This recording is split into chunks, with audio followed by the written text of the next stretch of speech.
यानंतर आजचा जो मुख्य आपला विषय आहे त्याच्यामध्ये भारताचे सरन्यायाधीश श्री भूषणजी गवई यांचं भारताची राज्यघटना या विषयावरती त्यांनी त्यांचे विचार मांडावेत अशी मी विनंती करते. फक्त 2 छोटे संदर्भ इथे मला सांगणं आवश्यक वाटते की डॉक्टर बाबासाहेब आंबेडकर यांनी विधानसभा आणि परिषदेमध्ये 1926 ते 1937पर्यंत स्वतः प्रतिनिधी म्हणून काम केलेलं आहे आणि हिंदू स्त्रियांसाठी हिंदू कोड बिल आणि सगळ्या महिला मतदार म्हणून त्यांना मतदानाचा अधिकार देणारे डॉक्टर बाबासाहेब आंबेडकर आणि त्यांचेच अनुयायी समर्थक आणि एक शिष्य हे आज आमच्या सभागृहात आलेले आहेत. तर त्यांनी त्यांच्या विचार मांडावेत अशी मी त्यांना विनंती करते. आपण समोरूनच बोलू इच्छिता. आपण पोडियमच्या इथे पाचारण करावं अशी मी आपल्याला नम्र विनंती करते.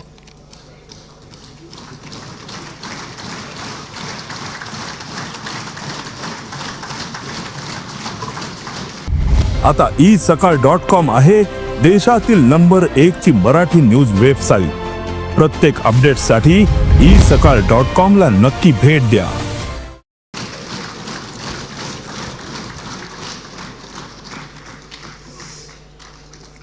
महाराष्ट्राचे सन्माननीय मुख्यमंत्री देवेंद्रजी फडणवीस, विधान परिषदेचे सन्माननीय सभापती राम शिंदेजी, विधान सभेचे अध्यक्ष राहुल नार्वेकरजी, उपमुख्यमंत्री माननीय एकनाथजी शिंदे, माननीय अजितदादा पवार, भारताचे समाज कल्याण राज्यमंत्री रामदासजी आठवले, महाराष्ट्राचे विधान कार्यमंत्री चंद्रकांतदादा पाटील, विधान परिषदेच्या उपाध्यक्ष नीलमताई गोरे,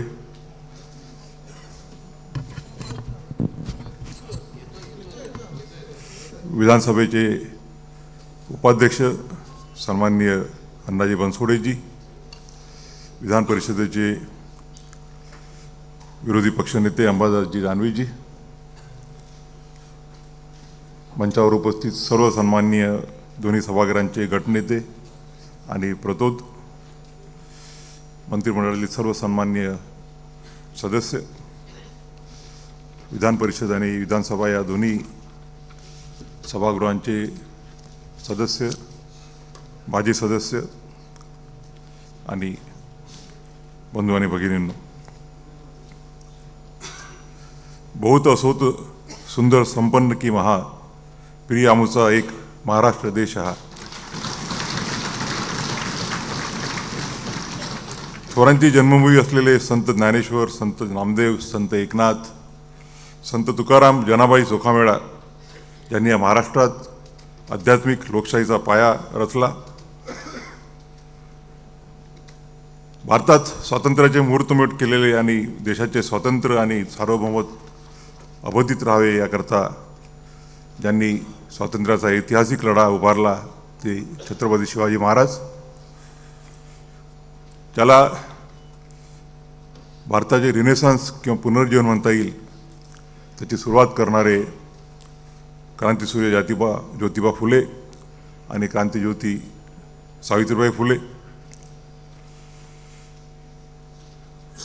जनतेचे हृदयाचे राजा छत्रपती शाहू महाराज या घटनेच्या निर्मितीमध्ये आणि या देशामध्ये सामाजिक आणि आर्थिक समानता आणण्यामध्ये ज्यांचं अनन्यसाधारण महत्त्व आहे ते डॉक्टर बाबासाहेब आंबेडकर, कर्मवीर भाऊराव पाटील,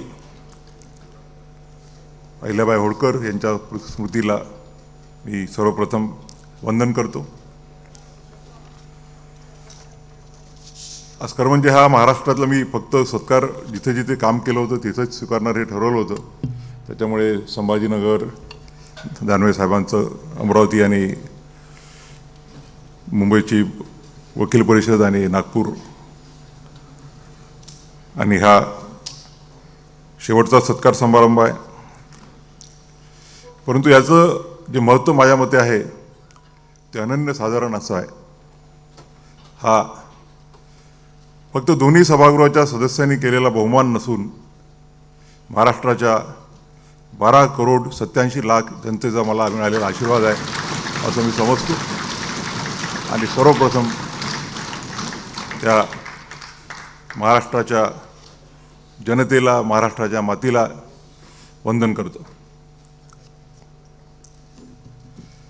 मला आपण भारतीय राज्यघटनेवरती बोलायला सांगितलेलं आहे